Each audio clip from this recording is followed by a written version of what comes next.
जय माता जी की दोस्तों, आपके अपने YouTube चैनल निशा बाइसा में आपका स्वागत है। आज आप सुन रहे हैं शेखावाटी बाइसा चैनल पर, जहां हम लेके आते हैं भक्ति, श्रद्धा और आस्था से भरी सुंदर सुंदर कथाएं।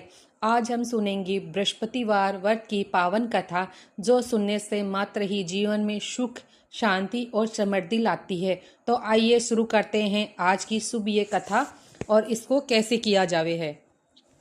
सुबह जल्दी उठकर स्नान करें, पीले कपड़े पहने। पीला रंग बृहस्पतिवार को अति प्रिय है। घर में साफ सफाई की जगह देखकर भगवान विष्णु और बृहस्पति की तस्वीर लगाएं। पीले फूल, केले, गुड़, चने की दाल और पीले कपड़े से पूजा करें। दीप जलाएं और जल, हल्दी, चने की दाल चढ़ाएं। और बृहस्पतिवार की व्रत कथा इस प्रकार है। एक समय की बात है कि भारतवर्ष में एक नरपति राज्य करता था। वह बड़ा प्रतापी और दानी था। वह नित्य देवालय, मंदिर में दर्शन करने जाता। वह ब्राह्मणों एवं गुरु की सेवा किया करता था। उसके दरवाजे से कोई भी निराश होकर नहीं लौटता था। वह प्रत्येक गुरुवार को व्रत करता एवं पूजन करता। हर एक दीन गरीब की सहायता करता। परंतु यह सब बात उसकी रानी को अच्छी नहीं लगती। वह न व्रत करती, न किसी और को एक दमड़ी तक दान में देती तथा राजा से भी ऐसा करने के लिए मना किया करती। एक समय की बात है कि राजा राज्य को शिकार खेलने वन में गए हुए थे।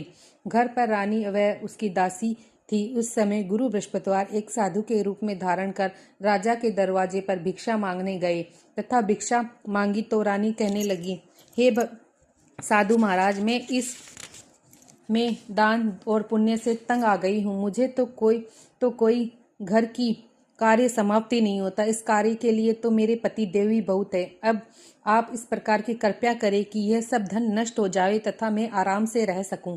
साधु बोले, हे देवी, तुम भी बड़ी विचित्र हो। संतान और धन से कोई दुखी होता है? इससे तो सभी चाहते हैं। पापी भी पुत्र और धन की इच्छा करता है। अगर आपके पास धन अधिक है तो भूखे मनुष्यों को भोजन कराओ, प्याऊ लगवाओ, ब्राह्मण को दान दो, धर्मशाला बनवाओ, कुआं और तालाब, बावड़ी, बाग बगीचा आदि का निर्माण कराओ। निर्धन मनुष्य की कुंवारी कन्याओं का विवाह कराओ और उन्हें अन्य आज्ञा दी धर्म कार्य करो। इस प्रकार के कर्मों से आपका नाम परलोक में सार्थक होगा एवं स्वर्ग को प्राप्ति होगी। मगर वह रानी इस बातों से खुश नहीं हुई। वह बोली, हे साधु महाराज, मुझे ऐसे धन की आवश्यकता नहीं जिसको और ही मनुष्य को दान दूं तथा जिसको रखने उठाने में मेरा सारा समय बर्बाद हो जाए। साधु ने कहा, हे देवी, तुम्हारे ऐसी इच्छा है तो ऐसा ही होगा। मैं तुम्हें बताता हूँ कि वैसा ही करना। गुरुवार के दिन घर को लीपना, अपने बालों को धोना, केसों को धोते वे स्नान करना, राजा से कहना कि वह हजामत बनवाए, भोजन में मांस मदिरा खाना, कपड़े धोबी के यहाँ धुलने डालना। इस प्रकार 7 बृहस्पतिवार करने से तुम्हारा सब धन नष्ट हो जाएगा। ऐसा कहकर वह साधु महाराज वहां से अंतर्धान हो गए। रानी ने साधु की कहने के अनुसार वैसा ही किया। 3 बृहस्पतिवार ही बीते थे कि उसका समस्त धन नष्ट हो गया और भोजन के लिए दोनों समय तरसने लगे। सांसारिक दुख से दुखी रहने लगे। तब वह राजा रानी से कहने लगा कि रानी, तुम यहाँ पर रहकर रहो, मैं दूसरे देश में जाऊं, क्योंकि यहाँ पर मुझे सभी मनुष्य जानते हैं, इसलिए यही लिए कोई कार्य भी नहीं कर सका। देश चोरी परदेश भी बराबर है। ऐसा कहकर राजा परदेश चला गया। वहां जंगल को जाता और लकड़ी काट कर लाता और शहर में बेचता। इस तरह वह जीवन व्यतीत करने लगा। इधर राजा के घर रानी और दासी दुखी रहने लगी। किसी दिन धन भोजन मिलता और किसी दिन जल पीकर ही रह जाती। एक समय रानी और दासी को 7 रोज बिना भोजन के व्यतीत हो गया। तो रानी से अपनी दासी से कहा, हे दासी, यहाँ पास के ही नगर में मेरी बहन रहती है। वहाँ बड़ी धनवान है। तुम उसके पास जाकर और वहाँ से 5 सेर बेसर मांग ला, जिससे कुछ समय के लिए गुजर हो जाएगा। इस प्रकार रानी की आज्ञा मानकर दासी उसकी बहन के पास गई और रानी की बहन उस समय पूजा कर रही थी, क्योंकि वह उस रोज बृहस्पतिवार था। जब दासी ने रानी की बहन को देखा तो उससे बोली, हे रानी, मुझे तुम्हारी बहन ने भेजा है, उनके लिए 5 सर बेसर दे दो। इस प्रकार दासी ने अनेक बार कहा, परंतु रानी ने कुछ उत्तर नहीं दिया, क्योंकि वह उस समय बृहस्पतिवार की व्रत कथा सुन रही थी। इस प्रकार जब बांदी को किसी प्रकार का उत्तर नहीं मिला तो वह बहुत दुखी हुई एवं क्रोध भी आया और लौटकर अपने घर गांव आ आकर रानी के पास आकर बोली, हे रानी, तुम्हारी बहन तो बहुत बड़ी आदमनी है, वह छोटे मनुष्य से बात नहीं करती। जब मैंने उसे कहा तो उसने कोई उत्तर नहीं दिया। मैं वापस चली आई। रानी बोली, हे दासी, इसमें उसका कोई दोष नहीं। जब पूरे दिन आते हैं तब कोई सहारा नहीं देता। अच्छे बुरे का पता आपातकाली में ही लगता है, तो जो ईश्वर की इच्छा होगी वही होगा। यह सब हमारे भाग्य का दोष है। इधर उस रानी ने देखा कि मेरी बहन की दासी आई थी, परंतु मैंने उसे नहीं बोली, इससे वह बहुत दुखी हुई होगी। यह सोचकर कथा सुन और विष्णु भगवान का पूजन समाप्त कर वह रानी बहन के घर चली गई और जाकर अपनी बहन से कहने लगी कि हे बहन, मैं बृहस्पतिवार का व्रत कर रही थी, तुम्हारी दासी गा रही थी, परंतु जब तक कथा सुनते हैं तब तक न उठते हैं न ही बोलते हैं, इसलिए मैं न बोली। कहो दासी क्यों गई थी? रानी बोली, बहन, हमारे अनाज नहीं था। वैसे तो तुम से कोई बात छिपी नहीं है, इस कारण मैंने दासी को तुम्हारे पास 5 सर बेसर लेने के लिए भेजा था। रानी बोली, बहन देखो, बृहस्पतिवार भगवान मनोकामना पूर्ण करते हैं। देखो, शायद तुम्हारे घर में ही अनाज रखा हो। इस प्रकार के वचन जब रानी ने सुने तो घर के अंदर गई और वहां से उसे एक घड़ा बेसर का भरा मिल गया। तब तो वह रानी और बांदी बहुत खुश हुई और दासी कहने लगी, हे रानी देखो, मैं वैसे हमको जब भोजन नहीं मिलता तब हम रोज ही व्रत करते हैं। अगर इससे व्रत की विधि पूछ ली जाए ये तो उससे हम भी किया करेंगे। तब उस रानी ने अपनी बहन से पूछा कि हे बहन, बृहस्पतिवार के व्रत की कथा कैसे है तथा वह व्रत कैसे करना चाहिए? रानी की बहन ने कहा, गुरुवार के व्रत में चना की दाल मुनक्का से विष्णु भगवान का केले की जड़ से पूजन कर तथा दीपक जलावे, पीला भोजन करे तथा कहानी सुने।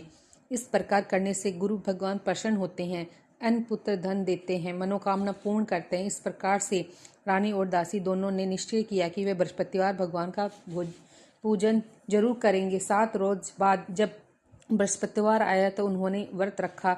गुड़स्वार से जाकर चना गुड़ बीन लाई तथा उस दाल के केले की जड़ का पूजन तथा विष्णु भगवान की पूजा की। अब भोजन पीला कहाँ से आए? बेचारी बड़ी दुखी हुई, परंतु उन्होंने व्रत किया था तो इस कारण गुरु भगवान प्रसन्न थे। 2 थालों में सुंदर पीला भोजन लेकर आए और दासी को देखकर बोले, हे दासी, यह तुम्हारे और तुम्हारी रानी के लिए भोजन है, तुम दोनों करना। दासी भोजन पाकर बड़ी प्रसन्न हुई और रानी से बोली, चलो रानी जी, भोजन कर लो। रानी को इस विषय में कुछ पता नहीं था, इसलिए वह बोली दासी से, तू ही भोजन कर, क्योंकि तुम हमारी व्यर्थ में हंसी उड़ाती है। दासी बोली, हे एक महात्मा भोजन दे गया। रानी कहने लगी, वह भोजन तेरे लिए दे गए हैं, तू ही भोजन कर। दासी ने कहा, वह परमात्मा हम दोनों के लिए भोजन 2 थालों में दे गए हैं, इसलिए हम दोनों भोजन साथ साथ करेंगे। इस प्रकार रानी और बांदी दोनों ने गुरु भगवान को नमस्कार कर भोजन प्रारंभ किया। तब अब वह प्रत्येक बृहस्पतिवार को गुरु भगवान का व्रत और विष्णु पूजन करने लगी। बृहस्पतिवार भगवान की कृपा से फिर रानी और दासी के पास धन आ गया। रानी फिर से प्रकार आलस्य करने लगी। तब दासी बोली, देखो रानी जी, तुम पहले भी इस प्रकार आलस्य करती थी, तुम्हें धन रखने में कष्ट होता था, इस कारण सभी धन नष्ट हो गया। अब गुरु भगवान की कृपा से धन मिला है तो फिर तुम्हें आलस्य होता है। बड़ी मुसीबतों के बाद हमें ये धन पाया है, इसलिए हम दान पुण्य करना चाहिए तथा भूखे मनुष्यों को भोजन कराओ, प्याऊ लगवाओ, ब्राह्मण को दान दो, कुआ तालाब बावड़ी आदि का निर्माण कराओ, मंदिर पाठशाला बनवाओ, दान दो, कुंवारी कन्याओं को विष्णु विवाह करवाओ, धन को शुभ कार्यों में खर्च करो, जिससे तुम्हारा कुल का यश बढ़े तथा स्वर्ग को प्राप्त हो और पितृ प्रसन्न हो। रानी ने इसी प्रकार कर्म करने प्रारंभ किए तथा काफी यश फैलने लगा। एक दिन रानी और दासी विचार करने लगी, न जाने राजा जी किस प्रकार से होंगे, उनकी कोई खबर नहीं है। गुरु भगवान ने से उन्होंने प्रार्थना की और भगवान ने रात्रि में राजा को स्वप्नों में कहा, हे राजा, उठ, तेरी रानी तुझे याद कर रही है, अपने देश को चलो। राजा प्रातःकाल उठा और विचार करने लगा, स्त्री जाति खाने और पहनने की संगिनी होती है, पर भगवान की आज्ञा मानकर वह अपने नगर के लिए चलने को तैयार हुआ। इससे पूरे राजा परदेश चला गया तो परदेश में दुखी रहने लगा। प्रतिदिन जंगल से लकड़ी बीन कर लाता और उन्हें शहर से बेचकर अपने दुखी जीवन को बड़ी कठिनता से व्यतीत करता था। एक दिन राजा दुखी हो अपनी पुरानी बातों को याद करने लगा। तब उसे जंगल से बृहस्पति देव एक साधु के रूप में धारण कर आ गए और राजा के पास आकर बोले, हे लकड़हारे, तुम इस सुनसान जंगल में किस चिंता में बैठे हो, मुझको बताओ। यह सुनकर राजा के नेत्रों में जल भर आया और साधु को वंदना कर बोला, हे प्रभु, आप सब कुछ जानते हैं वाले हो। इतना कह साधु अपनी संपूर्ण कहानी बता देता है। महात्मा दयालु होते हैं। उसने बोले, हे राजन, तुम्हारी स्त्री ने बृहस्पतिवार देव का अपराध किया था, जिससे कारण तुम्हारी यह दशा हुई। अब तुम किसी प्रकार की चिंता मत करो, भगवान तुम्हें पहले से अधिक धनवान करेगा। देखो, तुम्हारी स्त्री ने भी गुरुवार का व्रत प्रारंभ कर दिया है और तुम मेरा कहा मानकर बृहस्पतिवार को व्रत करके चने की दाल गुड़ चना के लोटे में डालकर केला का पूजन करो। फिर कथा सुनो, भगवान तेरी सभी मनोकामना को पूर्ण करेगा। साधु को प्रसन्न देखकर राजा बोले, हे प्रभु, मुझे लकड़ी बेचकर इतना पैसा नहीं मिलता जिससे मैं भोजन करने के उपरांत कुछ बचा सकूं। मैंने रात्रि में अपने रानी को व्याकुल देखा। मेरे पास कुछ भी नहीं जिससे उसकी खबर तो मंगा सकूं, और फिर मैं कहाँ की सी कहानी कहूँ, ये सब कुछ भी मालूम नहीं। साधु ने कहा, हे राजन, तुम किसी बात की चिंता मत करो। बृहस्पतिवार के दिन तुम रोज की तरह लकड़ियों लेकर शहर को जाओ। तुमको रोज से दुगना धन प्राप्त होगा, जिससे तुम भली भांति भोजन कर लोगे। तब तथा बृहस्पतिवार देव की पूजा समाप्त भी हो जाएगी। बृहस्पतिवार की कहानी निम्न प्रकार है। प्राचीन काल में एक ब्राह्मण था। वह बहुत ही निर्धन था। उससे कोई भी संतान नहीं थी। उसकी स्त्री बहुत मलिनता के साथ रहती थी। वह स्नान न करती, किसी देवता का पूजन न करती, प्रातः काल उठते ही सर्वप्रथम भोजन करती, बाद में कोई अन्य कार्य करती, जिसके ब्राह्मण देवता बड़ी दुखी थे। बेचारे बहुत कुछ कहते, किंतु उसकी कोई परिणाम नहीं निकलता। भगवान की कृपा से ब्राह्मण की स्त्री ने कन्या अपने पिता के घर में बड़ी होने लगी। वह बालिका प्रातः स्नान करके विष्णु भगवान को जाप करने लगी, बृहस्पतिवार का व्रत करने लगी, अपने पूजन पाठ को समाप्त करके स्कूल जाती तो अपनी मुट्ठी में जौ भर के ले जाती और पाठशाला के मार्ग में डालती जाती। वे जौ स्वर्ण के हो जाते। लौटते समय उनको बीन कर घर को ले जाती। एक दिन वह बालिका सूप लेकर उस सोने के जौ को फटक कर साफ कर रही थी कि उस समय उसे शहर का राजपुत्र वहां होकर निकलता है। इस कन्या के रूप में और कार्य को देखकर मोहित हो गया था। अपने घर आकर उसने भोजन तथा जल त्याग कर उदास होकर लेट गया।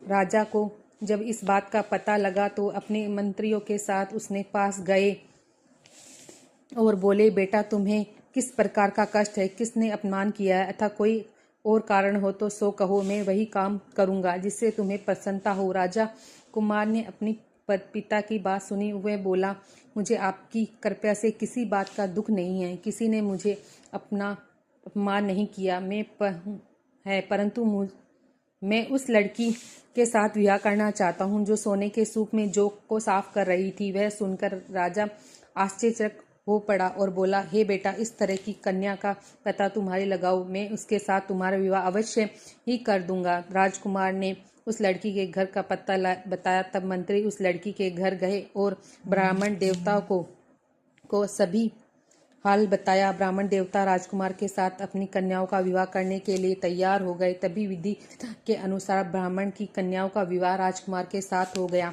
कन्या के घर से जाते ही पहले की भांति उस ब्राह्मण देवता के घर में गरीबी का निवास हो गया। अब भोजन के लिए भी अन्न बड़ी मुश्किल से मिलता। एक दिन दुखी होकर ब्राह्मण देवता अपनी पुत्री के पास गए। बेटी अपने पिता की दुखी व्यवस्था को देखकर और अपनी माँ का हाल देख पूछा। तब ब्राह्मण ने सभी हाल बताए। कन्या ने बहुत सारा धन देकर अपने पिता को विदा कर दिया। इस तरह उस ब्राह्मण ने कुछ दिन सब में सुखपूर्वक व्यतीत हुआ। कुछ दिन बाद फिर वही हाल हो गया। ब्राह्मण ने फिर अपनी कन्याओं के यहाँ गया और सभी हाल कहा तो लड़की बोली, हे पिताजी, आप माताजी को यहाँ ले आओ, मैं उस विधि बता दूंगी जिससे गरीबी दूर हो जाएगी। वह ब्राह्मण देवता अपनी स्त्री को साथ लेकर पहुंचे तो पुत्री अपनी माँ को समझाने लगी, हे माँ, तुम प्रातःकाल उठकर प्रथम स्नान आदि करके विष्णु भगवान की पूजा किया करो, सब दरिद्रता दूर हो जाएगी। परंतु उसकी माँ ने एक ही बात नहीं मानी और वह प्रातःकाल उठकर अपनी पुत्री के बच्चों की जुट्ठन उठाकर खा लेती, और जब उसकी पुत्री पूजन आदि के लिए कहती तो कहने देती, मैंने तो खाना खा लिया। एक दिन उसकी पितरी को गुस्सा आया और वो एक रात कोठरी से सभी सामान निकाल दिया और अपनी माँ को उसमें बंद कर दिया। प्रातःकाल उसमें से निकाल तथा स्नान आदि करके पाठ करवाया तो उसकी माँ की बुद्धि ठीक हो गई और प्रत्येक बृहस्पतिवार को वो व्रत करने लगी। इस प्रकार व्रत से उसकी माँ की बहुत सी धनवान हुई, पुत्रवती हो गई और बृहस्पतिवार के प्रभाव से वह स्वर्ग को प्राप्त हुई तथा वह ब्राह्मण भी सुख पूर्वक इस लोक से सुख भोग कर स्वर्ग को प्राप्त हुए। इस तरह इस कहानी कहकर साधु देवता वहाँ से लोप हो गए। धीरे धीरे समय व्यतीत होने पर फिर वही बृहस्पतिवार का दिन आया। राजा जंगल से लकड़ी काटकर किसी शहर में बेचने गया। उससे उस दिन और अधिक धन पैसा मिला। राजा जना गुड़ आदि लाकर गुरुवार का व्रत किया। उस दिन से उससे सभी क्लेश दूर होने लगे। परंतु जब दोबारा गुरुवार का दिन आया तो बृहस्पतिवार का व्रत करना भूल गया। इस कारण बृहस्पतिवार भगवान नाराज हो गए। उस दिन उस नगर के राजा ने विशाल यज्ञ का आयोजन किया तथा शहर में यह घोषणा करवा दी कि कोई भी मनुष्य अपने घर में भोजन न बनावे, न आगे जलावे। समस्त नरजन मेरे यहाँ भोजन करने आवे। इस आज्ञा को न मानेंगे उसे ये फांसी की सजा दी जाएगी। इस तरह की घोषणा संपूर्ण नगर में करवा दी गई। राजा की आज्ञा के अनुसार शहर के सभी लोग भोजन करने गए, लेकिन लकड़हारा कुछ देर से पहुंचा, इसलिए राजा उसको अपने साथ घर ले गया और ले जाकर भोजन करा रहे थे तो रानी की दृष्टि उस खूंटी पर पड़ी जिस पर हार लटका हुआ था। वह राजा दिखाई नहीं दिया। रानी ने निश्चय किया कि मेरा हार इस मनुष्य ने चुरा लिया है। उसी समय पुलिस को बुलाकर उसको जेल खाने में डलवा दिया। जब राजा ने जेल खाने में पड़ गया तो दुखिता होकर विचार करने लगा कि न जाने कौन से पूर्व जन्म के कर्म से मेरे दुख के लिए दुख समाप्त हुआ। उसी समय साधु की याद करने लगा तो कि जंगल में मिला था। उसी समय तत्काल बृहस्पति साधु के रूप में प्रकट हो गए और उसकी दशा को देखकर कहने लगे, अरे मूर्ख, तूने बृहस्पतिवार देवता की कथा नहीं करी, इस कारण तेरे लिए दुख प्राप्त हुआ है। अब चिंता मत कर। बृहस्पतिवार के दिन जेल खाने के दरवाजे पर 4 पैसे पड़े मिलेंगे, उनसे तू बृहस्पतिवार की पूजा करना, तेरे सभी कष्ट दूर हो जाएंगे। बृहस्पतिवार के रोज उसे 4 पैसे मिले। राजा ने कथा कही। उस रात्रि को बृहस्पतिवार ने उसे सागर के घर के राजा को सपने में कहा, हे राजा, तुमने जिस आदमी को जेल खाने में बंद कर दिया है वह निर्दोष है, वह राजा है, उसे छोड़ देना। रानी का हार उसी खूंटी पर लटका हुआ है। अगर तू ऐसा नहीं करेगा तो तेरे राज्य को नष्ट कर देंगे। इस तरह के रात्रि में स्वप्नों को देखकर राजा प्रातःकाल उठा और खूंटी पर हार देखकर रखड़हारे को बुलाकर क्षमा मांगी तथा राजा को योग्य सुंदर वस्त्र आभूषण देकर विदा किया। तब गुरुदेव की आज्ञा के अनुसार राजा ने अपनी नगर को चल दिए। राजा जब नगर के निकट पहुंचा तो उसे बड़ा आश्चर्य हुआ। नगर में पहले से अधिक तालाब, बाग और कुएं, बहुत सी धर्मशालाएं, मंदिर आदि बन गए थे। राजा ने पूछा कि यह किसका बाग है, धर्मशाला है। तब नगर में सब लोगों ने कहने लगा, सब रानी और बांदी के हैं।